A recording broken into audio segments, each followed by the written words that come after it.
I haven't done anything, officer. I haven't done anything, officer. What, am I under arrest? Yes. Am I under arrest? Am I under arrest? Am I under arrest? Come out of the car. Am I under arrest? Am I under arrest? Am I under arrest? Give me your hand. You're under arrest. For what? Yes. For what?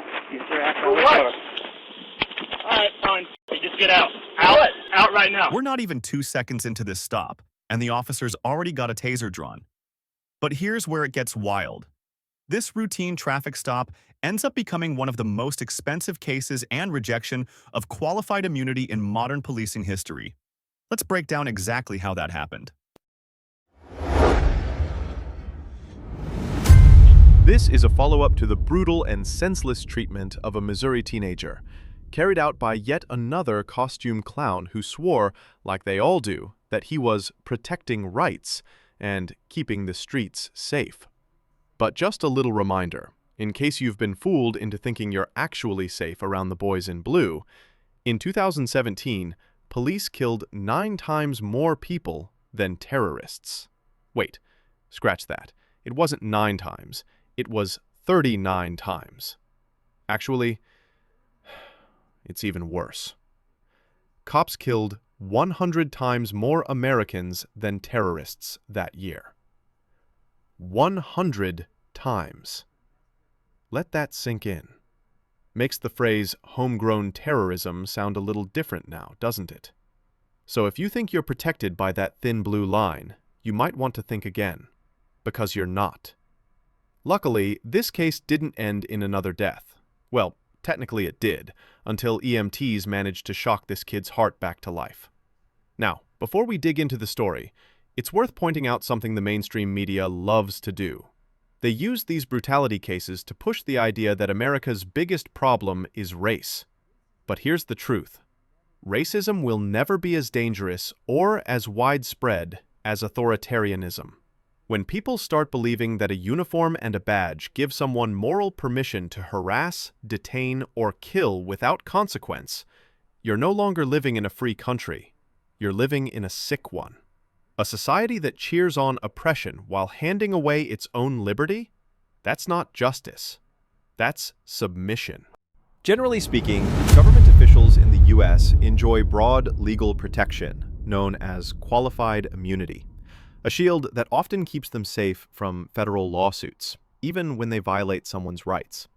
But in a rare and powerful decision back in May 2021, the 8th U.S. Circuit Court of Appeals refused to extend that protection to a Missouri police officer named Timothy Reynolds. Reynolds had been hit with a $6.5 million jury verdict in a police brutality case involving a 17-year-old high school student named Bryce Masters. The court ruled that Reynolds violated Masters' constitutional right to be free from excessive and prolonged force, specifically the extended use of a taser long after any resistance had stopped. Here's what happened.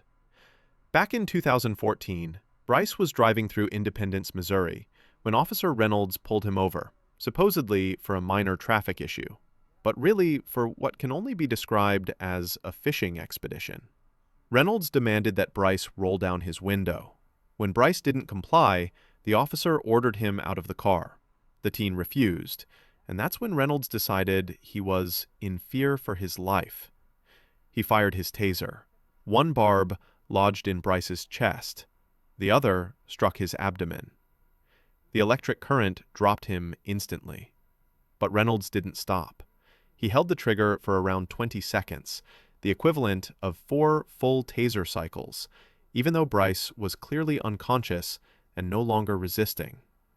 After cuffing the limp teen's hands behind his back, Reynolds dragged him by the arms several feet across the pavement, then dropped him face first onto concrete, shattering 4 teeth and scraping his face. The sustained shock caused Bryce to go into cardiac arrest. Paramedics arrived just in time to revive him, literally bringing him back from death. But he suffered hypoxia, a dangerous lack of oxygen to the brain. 2 years later, Bryce filed a civil rights lawsuit against Reynolds under 42 U.S.C. Section 1983, claiming excessive force. and this time, a federal jury agreed. Qualified immunity, the usual get-out-of-jail-free card for police, didn't save him. Now, here's where this case takes an unusual turn. When the Eighth Circuit Court of Appeals reviewed the case in 2021, it did something most federal courts rarely do. It refused to grant qualified immunity. The judges found that any reasonable officer would have known that holding a taser trigger for 20 seconds on a subdued, unarmed teenager was not just excessive, it was objectively unreasonable under clearly established law. In other words, Officer Reynolds should have known better. The court said Reynolds' conduct violated the Fourth Amendment, which protects citizens from unreasonable seizures and excessive force by government actors. And that protection doesn't disappear just because the person violating it wears a badge. Following a 5-day federal trial in December 2018, the jury returned a decisive verdict, awarding $5 million in compensatory damages and $1.5 million in punitive damages against Officer Reynolds. The award broke down into $500,000 for the prolonged use of the taser and $1 million for the violent pavement drop that shattered Bryce's teeth and face. After the verdict, Reynolds' attorneys filed a post-trial motion, arguing that he was still entitled to qualified immunity. But the trial judge denied that request, and when the case went up on appeal, the Eighth Circuit Court of Appeals agreed. Writing for the 3-judge panel, Circuit Judge Jane L. Kelly made it crystal clear: an officer may not continue to tase a person who is no longer resisting, threatening, or fleeing. This is so whether the tasing comes in the form of multiple separate deployments, or, as in this case, a single continuous deployment that lasts for an extended period of time. The court's reasoning was straightforward. Excessive force is always unconstitutional. Bryce's attorney, Kirk Presley, praised the ruling, saying the court relied on well-established precedent, confirming that there's no legal justification for continued violence once a suspect is subdued. He pointed out that the jury found Reynolds' prolonged taser trigger pull was both intentional and malicious, and that the record clearly supported the denial of qualified immunity. In other words, this wasn't a tragic mistake. It was a deliberate act. And, for once, the system called it what it was: any qualified immunity. The doctrine created by the Supreme Court about 40 years ago has become a central goal of police reform. A lot of people argue, rightly, that it's been one of the biggest obstacles to police accountability. I mean, these guys literally think they can do anything, in broad daylight, on camera, just because they're cops. The Supreme Court says this doctrine is meant to give officers breathing room to make reasonable but mistaken judgments, because without it, the threat of personal liability would make them overly timid, maybe even discourage people from entering public service.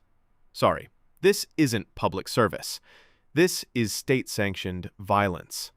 In finding that Reynolds wasn't entitled to qualified immunity, the Eighth Circuit took a stance it rarely takes. And it's not the first time.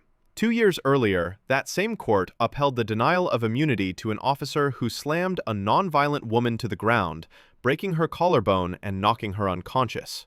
The court made it clear, when the law is established, brutality isn't a mistake. It's unconstitutional. Now, fortunately, this Reynolds case is unusual, not just because it's a rare instance of a cop getting nailed for damages. Reynolds was indicted.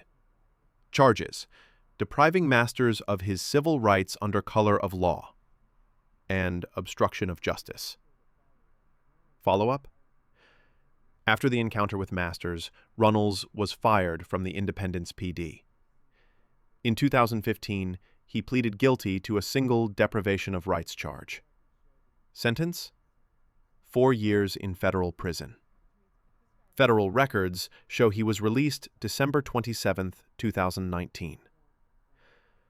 Which means, if nothing's changed, you've got a former officer back on the street with the same mindset that almost killed a kid.